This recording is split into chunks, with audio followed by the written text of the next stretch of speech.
मैं सोच रही हूँ इन लड़कियों को ना पनीर की एक रेसिपी बना के खिलाऊं। शुद्ध होना चाहिए लेकिन पनीर शुद्ध ही होगा, घर का बना होगा। रेसिपी बताओ, पंजाबियों को वैसे ही पनीर बड़ा पसंद होता है। पनीर पकौड़े, पनीर पकौड़े, बीच में पालक का पत्ता होगा, बहुत ही टेस्टी होगा वो। आपकी पनीर की फेवरेट, दीपिका आपकी फेवरेट रेसिपी कौन सी? मुझे वो अचारी पनीर होता है ना, वो तंदूर वाला, वो बड़ा स्वाद अच्छा लगता है। मुझे पनीर लबाबदार पसंद है। और घर का पनीर निकला हो ना तो उसमें अलग ही टेस्ट होता है। आपको तो आता होगा? नहीं मुझे नहीं, मेरे घर पे वैसे निकाला जाता है दूध से, पर मुझे नहीं आता। सीख जाओगे। तो हम इतना पनीर पनीर क्यों कर रहे हैं? पनीर इसलिए कर रहे हैं क्योंकि पनीर मार्केट में जो मिल रहा है वो शुद्ध है या मिलावटी, उस पे क्वेश्चन मार्क बहुत बड़ा है। और इससे मुझे उपभोक्ता मंत्रालय जो है वो थोड़ा सीरियस है। मुझे खुशी की बात अच्छी लगी। आप उपभोक्ता मंत्रालय की गाइडलाइंस देखिए और खुशी की बात मानिए कि घर का पनीर आपको खाना चाहिए।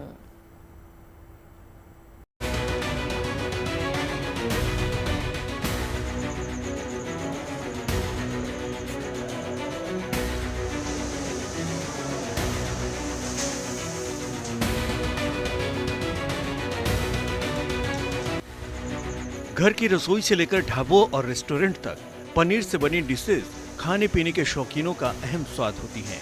लेकिन जो पनीर आप खा रहे हैं वो शुद्ध है या मिलावटी? क्या ये पनीर आपकी सेहत को नुकसान तो नहीं पहुंचा रही? उपभोक्ता मामलों के मंत्रालय पनीर की गुणवत्ता को लेकर फैसला ले सकता है। जानकारी के मुताबिक उपभोक्ता मंत्रालय पनीर को लेकर दिशा निर्देश जारी करने पर विचार कर रहा है, जिसके तहत होटलों और रेस्तरां को ये साफ तौर पर बताना होगा कि पनीर के जो व्यंजन वे ग्राहकों को परोस रहे हैं उनमें इस्तेमाल किया गया पनीर एनालॉग है या पारंपरिक। एनालॉग पनीर का मतलब है वेजिटेबल ऑयल और स्टार्च से बना पनीर, और पारंपरिक पनीर जो कि दूध से बना होता है। एनालॉग पनीर में लो क्वालिटी के वेजिटेबल ऑयल के साथ साथ केमिकल का इस्तेमाल किया जाता है जो कि सेहत के लिए नुकसानदेह है। एनालॉग पनीर देखने और स्वाद में पारंपरिक पनीर जैसा होता है, लेकिन ये पनीर नहीं है, ये दूध से बने पारंपरिक पनीर से सस्ता होता है। लेकिन होटल और रेस्तरां में जब आप खाने जाते हैं तो आपको ये नहीं बताया जाता है कि पनीर के जो आइटम आप खा रहे हैं उनमें कौन सा पनीर इस्तेमाल किया गया है। और इसलिए ग्राहकों की सेहत को ध्यान में रखते हुए उपभोक्ता मंत्रालय होटल और रेस्तरां मालिक के लिए दिशा निर्देश जारी करने पर विचार कर रहा है। दरअसल देश की खाद्य सुरक्षा एजेंसियों ने पनीर को सबसे ज्यादा मिलावटी खाद्य पदार्थ घोषित किया है। अप्रैल 2024 से मार्च 2025 के बीच नोएडा और ग्रेटर नोएडा में नियमित खाद्य निरीक्षण किए गए। इनमें 702 खाद्य पदार्थों के सैंपल लिए गए, जिनमें पनीर सबसे ज्यादा मिलावटी पाया गया। फूड डिपार्टमेंट ने पनीर के 122 सैंपल लिए थे, जिनमें से 83 सैंपल्स की रिपोर्ट आई, जिससे ये पता चला कि 83% पनीर के सैंपल क्वालिटी के मानकों पर खरे नहीं उतरे। इसका मतलब है कि पनीर में बहुत मिलावट की जा रही है। यही नहीं, 40% सैंपल तो खाने के लिए भी सुरक्षित नहीं पाए गए।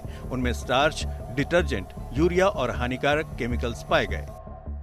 कि जो उस सैंपल में होना चाहिए था वो उस क्वांटिटी का नहीं है जितना होना चाहिए था, और एक है कि वो बिल्कुल खराब है, विच is unfit for human consumption. मतलब कि अगर कोई इंसान उसको खाएगा उससे वो बीमार होगा या उससे बीमारी होगी। अगर आप कोई भी चीज which is unfit for human consumption, if you ask me, they can be एकदम से फूड पॉइजनिंग हो सकती है ना, वॉमिटिंग, डायरिया, या लॉन्ग टर्म किडनी पे इफेक्ट है, हार्ट पे इफेक्ट है, पॉइजनिंग है, all this can be there. Noida और ग्रेटर नोएडा की तरह ही देश के दूसरे इलाकों में लिए गए सैंपल जांच में मानकों पर खरे नहीं उतरे।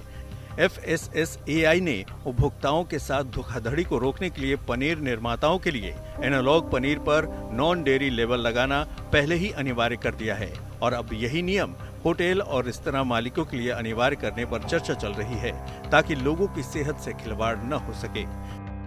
चंडीगढ़ से कमलजीत संधू के साथ bureau report, good news today.